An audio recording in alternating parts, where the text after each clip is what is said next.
Hai, saya Joe. Balik lagi di Dinding Joe.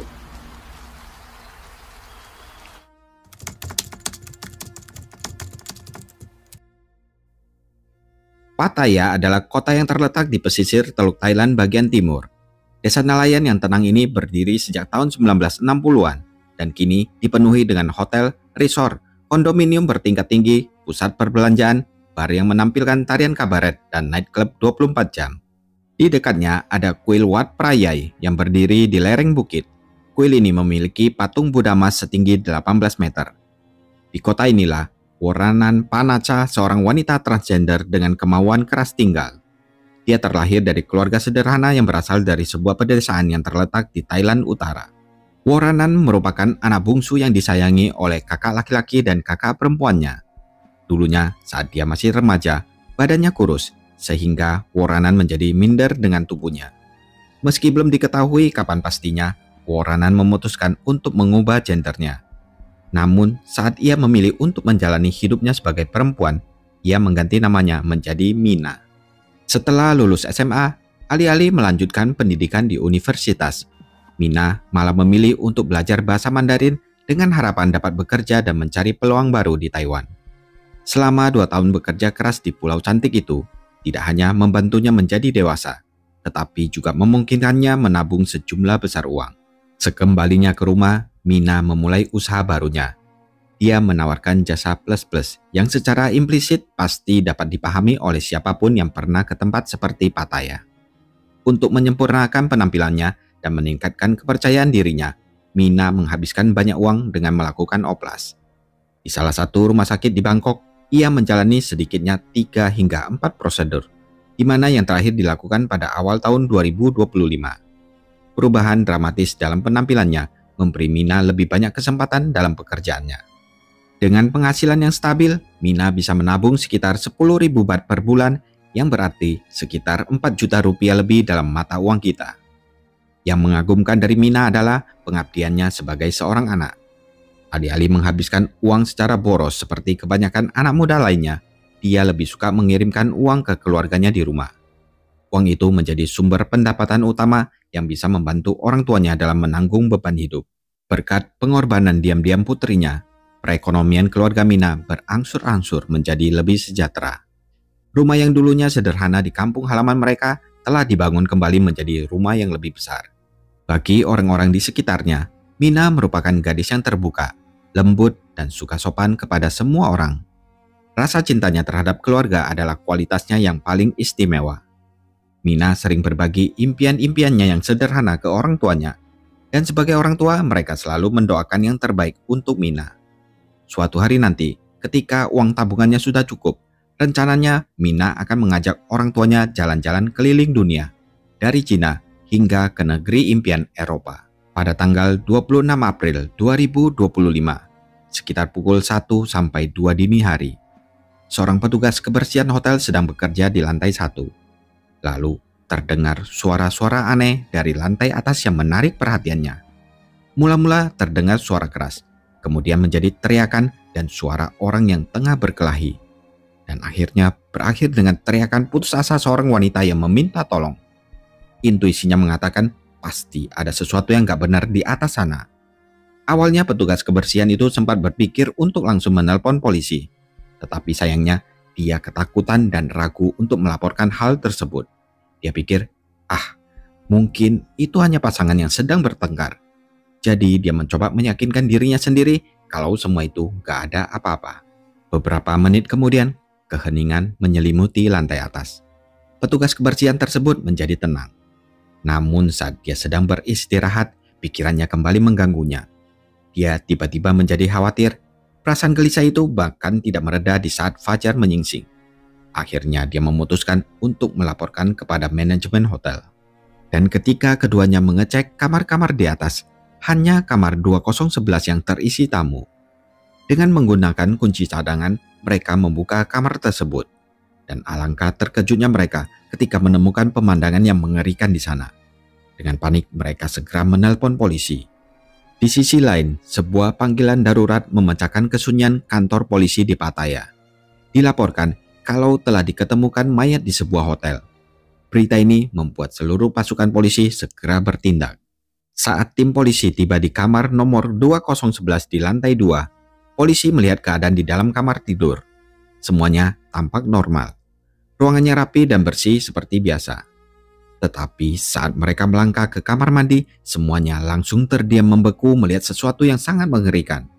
Bahkan polisi yang berpengalaman pun tidak dapat menahan rasa ngeri mereka. Di hadapan mereka terlihat pemandangan kejahatan yang begitu brutal hingga sulit untuk dipercaya.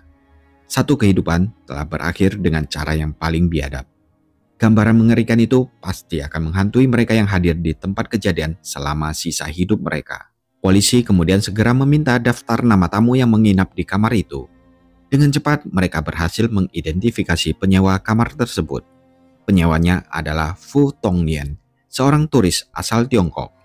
Dia check-in pada tanggal 25 April dengan membayar 3.600 baht atau sekitar 1,8 juta rupiah untuk menginap selama 6 malam. Diketahui, Tongyan lahir pada tahun 1983 dan saat kejadian dia sudah berusia 42 tahun. Tongyan berasal dari Provinsi Hubei dan bekerja sebagai tukang las. Menurut data imigrasi, ini adalah kunjungan keempatnya ke Thailand. Kunjungan pertamanya adalah bersama rombongan wisata, sementara kunjungan berikutnya dia pergi sendirian. Jadi ini menunjukkan bahwa dia cukup mengenal daerah Pattaya. Hebatnya, hotel yang dipilihnya kali ini adalah hotel yang sama saat dia menginap pada kunjungan sebelumnya. Dari rekaman CCTV hotel, terlihat Tongyan meninggalkan hotel beberapa jam sebelum ditemukan mayat di kamar sewaannya. Tongyan terlihat pergi sambil membawa ransel besar dan kantong plastik hitam. Lalu, kemanakah dia pergi? Dan apa yang dibawanya? Setelah menerapkan Tongyan sebagai tersangka utama, polisi menyadari bahwa adanya resiko kalau dia bisa melarikan diri dari Thailand. Karena itu, polisi Pattaya segera memperbaharui informasi di sistem komputer dan segera mengeluarkan perintah perburuan nasional. Tindakan sederhana tetapi efektif ini segera membuahkan hasil. Hanya beberapa jam kemudian pada pukul 1.45 siang di hari yang sama, kabar baik datang dari Bandara Internasional Suvarna Bhumi. Tongyan rupanya telah mencoba melewati pos pemeriksaan keamanan otomatis di bandara tersebut. Namun karena adanya informasi perburuan polisi yang dibagi ke berbagai pos imigrasi, plus dikombinasikan dengan foto wajahnya, penangkapannya pun berjalan dengan lancar. Polisi Pattaya segera tiba di bandara, kemudian mengawal Tongyan kembali ke kantor polisi di Pattaya untuk diinterogasi. Banyak wartawan dari berbagai kantor berita telah berkumpul di bandara dan mengarahkan kamera mereka ke wajah tersangka. Menghadapi pertanyaan yang tak terhitung jumlahnya dalam bahasa Mandarin dan Inggris dari berbagai media, Tongyan hanya bisa menundukkan kepalanya dalam diam dan tidak mengucapkan sepatah kata pun. Setelah melengkapi dokumen yang diperlukan, polisi mulai menginterogasinya dengan bantuan penerjemah. Keesokan harinya di tanggal 27 April 2025, dengan mengenakan pakaian merah muda yang sederhana, dia dikawal oleh petugas polisi yang bersenjata lengkap untuk dibawa ke 4 lokasi yang berbeda agar dapat mereka ulang kembali proses kejahatannya. Lokasi pertama adalah stasiun bus tempat dia turun saat pertama kali tiba di Pattaya. Lokasi kedua adalah toko diskon 20 baht shop, tempat dia membeli senjata pembunuhan. Lokasi ketiga adalah pantai dekat trotoar di mana para pejalan kaki menikmati sunset di Pattaya. Dan akhirnya lokasi yang keempat adalah di kamar hotel nomor 2011 tempat kejadian perkara.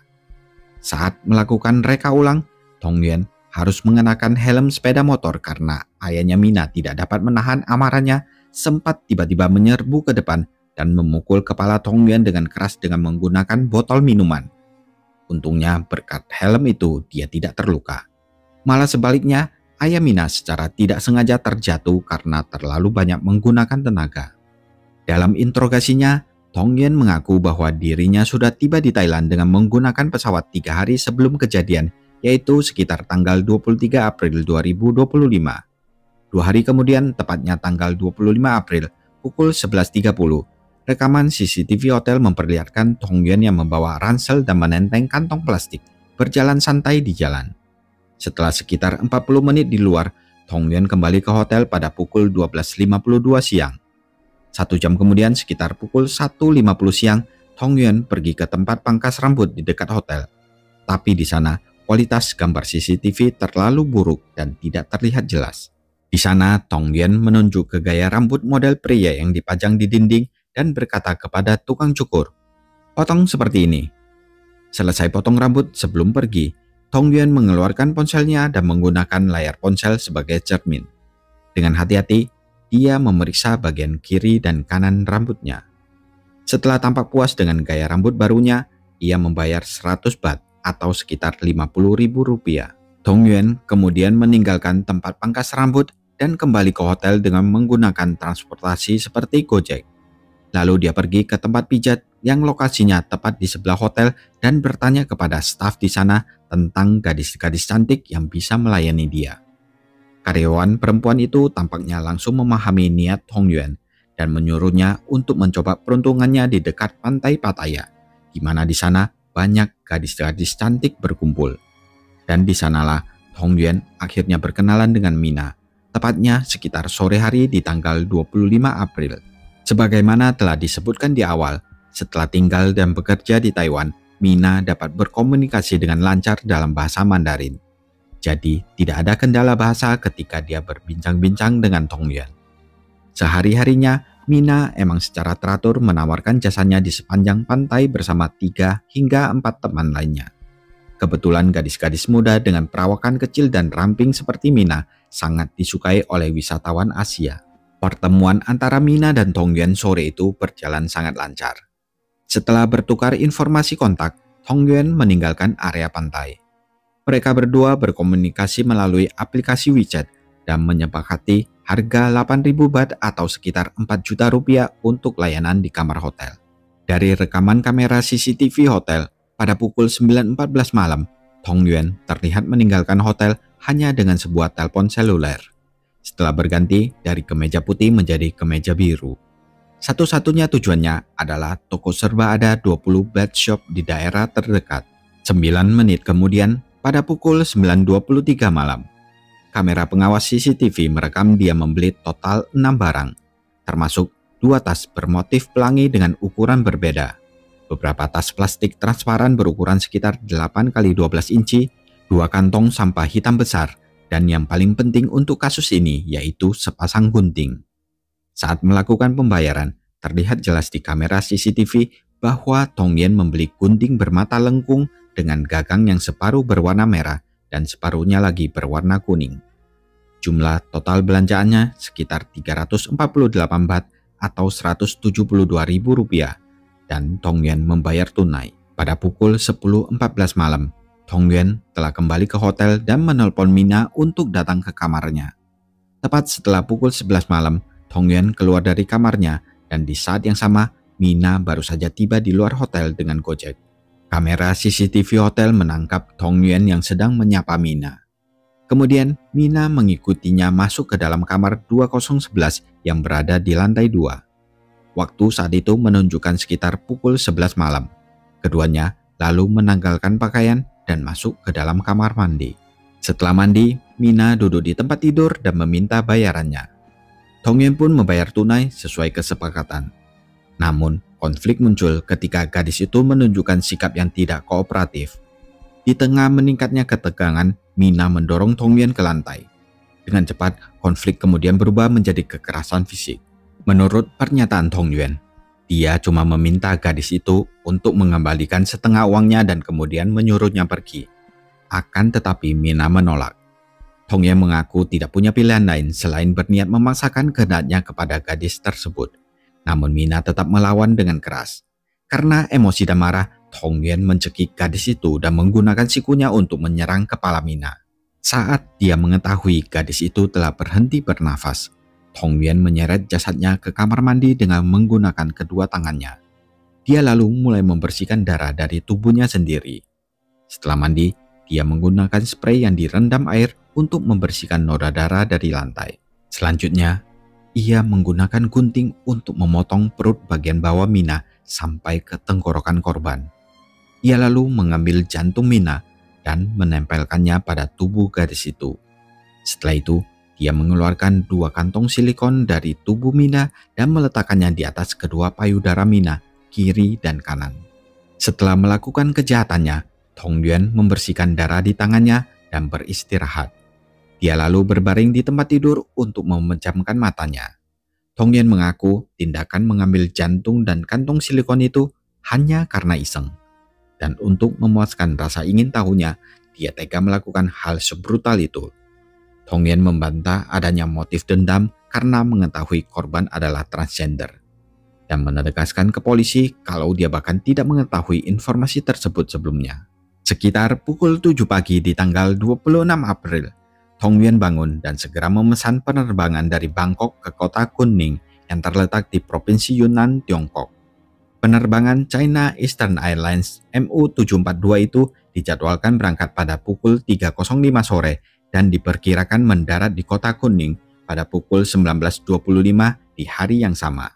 Pada pukul 7.53 pagi, dia mendekati pengemudi taksi di pinggir jalan. Melihat luka-luka dan goresan di wajah Tong Yuan tersebut, sang pengemudi terkejut dan sempat mengira orang tersebut baru saja berkelahi. Karena kemampuan bahasa Thailand yang terbatas, Tong Yuan menggunakan teleponnya untuk menunjukkan alamat yang harus dia tuju dan meminta pengemudi untuk mengantarnya. Namun, sopir taksi tersebut mengatakan dia tidak mengerti bahasa Mandarin dan sedang menunggu pelanggan lain yang telah memesan terlebih dahulu. Tepat pada saat itu, sebuah Gojek muncul dari sebuah gang. Setelah negosiasi harga, pengemudi Gojek membawa Tong Yuan pergi dari daerah itu dan membawanya ke sebuah perusahaan transportasi bernama Bell Travel Service di Pattaya Utara. Setelah turun, ia membeli tiket bus ke bandara seharga 143 baht dan menunggu lebih dari setengah jam agar bisa naik bus pukul 9 pagi ke Bandara Suvarnabhumi. Di bandara, Tong Yuan duduk menunggu di terminal karena penerbangannya baru berangkat pada pukul 3.05 sore. Dia menunggu hingga sekitar 2 jam sebelum waktu penerbangan untuk melewati pemeriksaan keamanan otomatis, tetapi tiba-tiba dia ditangkap saat itu juga. Kasus pembunuhan yang mengerikan ini dapat dianggap sebagai salah satu kasus yang paling banyak dilaporkan oleh media Thailand dan merupakan kasus yang sangat mengejutkan opini publik akhir-akhir ini. Setelah tragedi ini, muncul kritik yang ditujukan kepada staf kebersihan hotel yang menyatakan bahwa jika dia bertindak lebih tegas dan segera menelpon polisi pada malam hari, mungkin Mina masih bisa diselamatkan. Namun secara objektif, justru kewaspadaan dan pelaporannya kepada manajemen hotel keesokan paginya lah yang memainkan peran krusial. Tanpa itu, Tong Yuan mungkin saja berhasil menaiki pesawatnya dan melarikan diri kembali ke negaranya. Segera setelah kejadian tersebut, ada sebuah video yang muncul di TikTok yang memperlihatkan seorang gadis transgender yang bernama Rita. Dia tiba-tiba menyadari bahwa pria yang beberapa hari sebelumnya telah mengontak dia untuk meminta layanan adalah Tong Yuan, si pembunuh berdarah dingin yang diberitakan di semua media. Rita terkejut dan merasa sangat beruntung karena telah menolak transaksi dengannya pada hari itu. Jika tidak, orang yang tergeletak mati itu mungkin bukan Mina, melainkan dirinya sendiri. Mengenai motif sebenarnya yang menyebabkan Tong Yuan membunuh Mina, salah satunya karena Mina tiba-tiba menolak untuk melanjutkan transaksi. Jadi dia meminta agar Mina mau mengembalikan setengah uang yang disepakati. Setelah ditolak Mina, terjadi konflik fisik antara keduanya yang berujung pada pembunuhan. Akan tetapi berdasarkan informasi dan bukti yang beredar, pernyataan Tong Yuan kemungkinan besar merupakan rekayasa belaka. Pertama, karena Mina tiba di hotel sekitar pukul 11 malam, sementara 2 jam sebelumnya sekitar pukul 9 malam, Tong Yuan telah membeli gunting, tali, dan kantong plastik di minimarket. Ini menunjukkan bahwa dia benar-benar mempersiapkan diri untuk melakukan kekerasan ini. Saat diinterogasi polisi mengenai hal tersebut, Tong Yuan dengan berani berdalih kalau barang-barang itu dia beli bukan untuk berbuat kriminal, melainkan untuk dipakai sehari-hari. Dia bahkan mengaku membeli gunting untuk membela diri. Ini sungguh alasan yang konyol dan tidak logis, karena baru pertama kalinya ada seorang yang membeli gunting untuk membela diri. Kedua, dia juga menyatakan di tempat kejadian perkara bahwa Mina telah mandi kemudian naik ke tempat tidur. Dan jika dia menolak pelayanan, apakah tindakan seperti itu perlu dilakukan? Penjelasan yang lebih masuk akal berdasarkan bukti yang dikumpulkan. Mungkin awalnya Tong Yuan tidak menyadari Mina adalah transgender. Bisa jadi setelah Mina selesai mandi, Tong Yuan mengetahui kebenaran ini dan ingin menolak untuk melanjutkan transaksi. Namun Mina menolak uangnya dikembalikan, sehingga menyebabkan terjadinya pertengkaran sengit di antara keduanya. Meskipun pembelian peralatan kejahatan menunjukkan Tong Yuan telah merencanakan kejahatan tersebut sebelumnya, beberapa bukti lain menunjukkan bahwa ketika pertama kali tiba di Thailand, ada kemungkinan besar Tong Yuan tidak sepenuhnya bertekad untuk melakukan tindakan kejam ini.